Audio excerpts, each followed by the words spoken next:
Hello, my name is Tabitha Young. I'm a senior environmental studies major with minors in economics and Chinese. For my EVS Capstone experience, I wanted to combine environmental studies and economics, so I did an independent project in econometrics to look at the um, development paths of countries in regards to the environmental Kuznets curve. So first I will be explaining the Kuznets curve and then looking at my research and the data results, and then putting this into context of why it matters for sustainable development goals and poverty alleviation, and then reflecting on my own capstone experience, followed by acknowledgements and citations. So the environmental Kuznets curve is a theory that tries to explain the relationship between economic growth and environmental quality. It states that as economies develop, environmental degradation or pollution increases until a certain point and then decreases. At that point, states are developed enough to invest in technologies to decrease pollution or increase the quality of their environment. This can be seen as the gray curve here on the graph. This graph's from Lee Leo's publication, which I based most of my project on. And he describes the relationship as more of a description of what has been historically known, or how countries have historically been developing. The notion of developing and polluting first, and then concerning cleanup projects until later is popular among world leaders and prevalent among many developing or developed countries. So although that this developing path increases economic growth fast initially, there are problems that can arise in the future, especially since economic growth is usually done in the expense of environmental health, leading to lasting effects, ultimately hurting the economy or the economic growth, and especially if this is done so much that their environmental damages become irreversible. So Leo describes various different paths that can actually be described further than the Kuznets curve. And these can vary within a region or even within a city. So paths A and B represent more like marginalized areas where they degrade the environment so much that income actually decreases. And as you go down these paths, all the way down to F, these are more affluent, representing more affluent communities who are more distanced from the pollution source. So this leads me to my research question. Leo looks at the local scale of cities, but I wanted to expand on that, looking at overall global trends from a snapshot of countrywide data, asking if the global trends are following environmental Kuznets curve development path. So I collected cross-sectional data on 165 countries in 2016 from Global Footprint Network and the World Bank World Development Indicator dataset, as well as World Bank country classifications. For my dependent variables, I used two different ones: ecological footprint consumption per capita, measured in global hectares per person, and this just is used as a determining if human consumption is within the limits of nature, and an ecological footprint less than 1.6 is considered ideal and globally replicable. And then I also used CO2 emissions per capita, measured in metric tons per capita. And for my independent variables, I used measures of income to be the determinants of environmental quality. So GDP per capita squared, or GDP per square kilometer, GDP per capita and per capita squared. And then as a value added by industry as a percentage of GDP. And I also included dummy variables of geographic regions. So in econometrics, we used a computer program called Stata, which ran our regression. Here I'm just showing my equations and the actual input commands that I put into Stata to run the regression. I omitted the dummy variable Europe and Central Asia to compare the other dummy variables relative to that. So this is my first regression output for ecological footprint consumption per capita. I just wanted to point out in the top right corner, performing the F test, it shows that this model has explanatory power, and that looking at the R squared, that it explains about 65% of the variation in ecological footprint consumption per capita. And then for CO2 emissions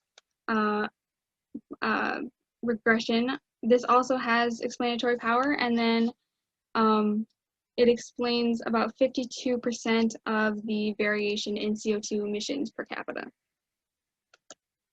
So taking a closer look, the top number is the coefficient, followed by asterisks indicating the statistical significance level, and then underneath is the standard error. So GDP per square kilometer was not statistically significant at, in either of my regressions. GDP per capita, however, was on the 1% level on both. And I interpret this as an additional $10,000 in increase in GDP per capita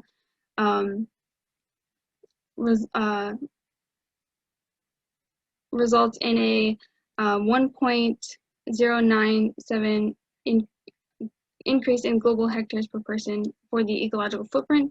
And then for every $10,000 increase in global or GDP per capita increase,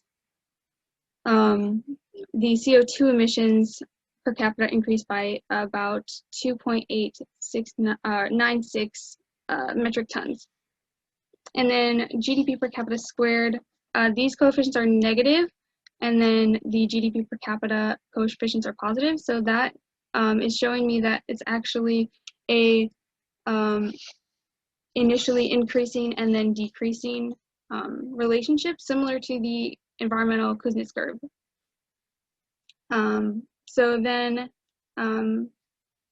value added by industry is significant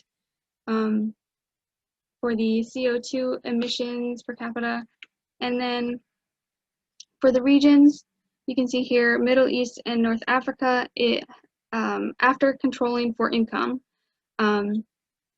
this has a higher consumption than Europe and Central Asia, and then Sub-Saharan Africa has a lower consumption.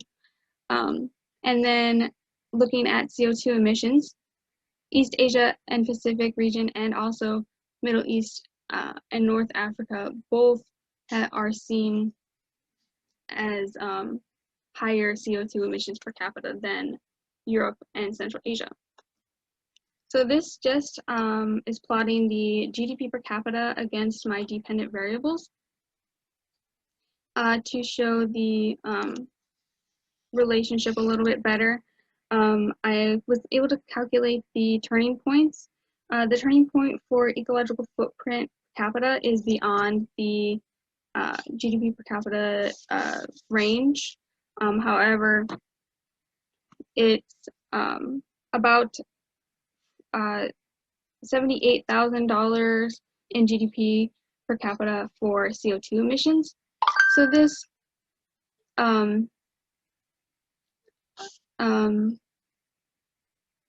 turning point could be optimistic for highly developed nations, meaning they can start to decrease their CO2 emissions.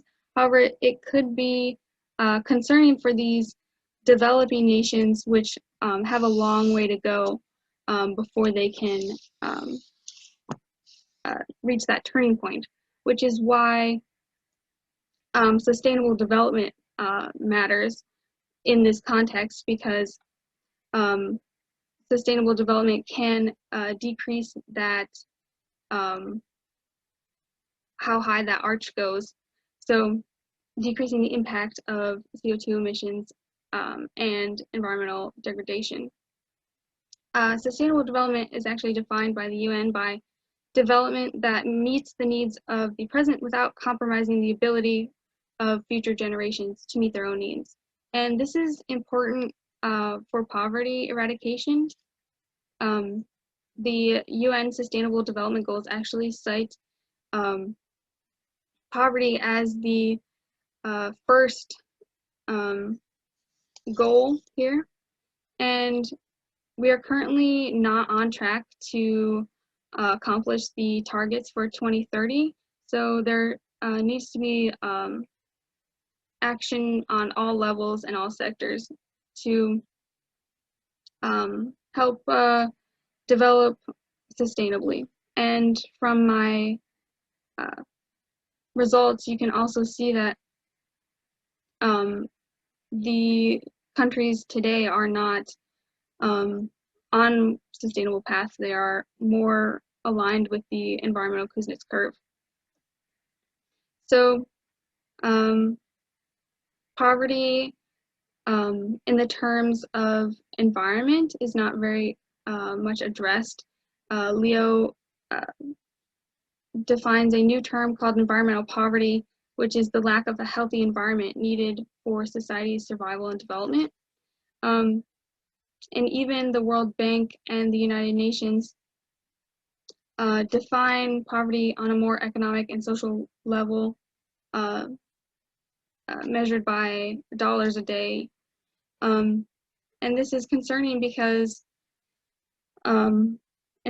people in environmental poverty are more vulnerable to environmental damages, but they also at the same time can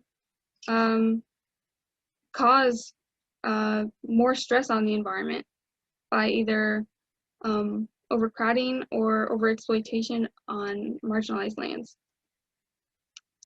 So reflecting on my capstone experience, I had a lot of fun collecting data and seeing the regressions. Using that new data was new to me, so it was pretty interesting to learn. I also think that this project stressed the interdisciplinary aspect of environmental studies, as well as attending a liberal arts college. To me, economics directly relates to environmental studies because it's the study of how we manage scarce resources, and environmental health is a scarce resource. So it's really important to look at all aspects. And lastly, I want to acknowledge the W&J Economics and Environmental Studies departments for providing me this the opportunity to do my capstone with cross disciplines. And then I want to thank Dr. Dunn and Dr. East for providing their support while I work through this project. And I want to thank Dr. Kilgore for organizing this presentation. and Q&A sessions in this different format on online, as most of us are remote now. And then here are my citations. Thank you so much.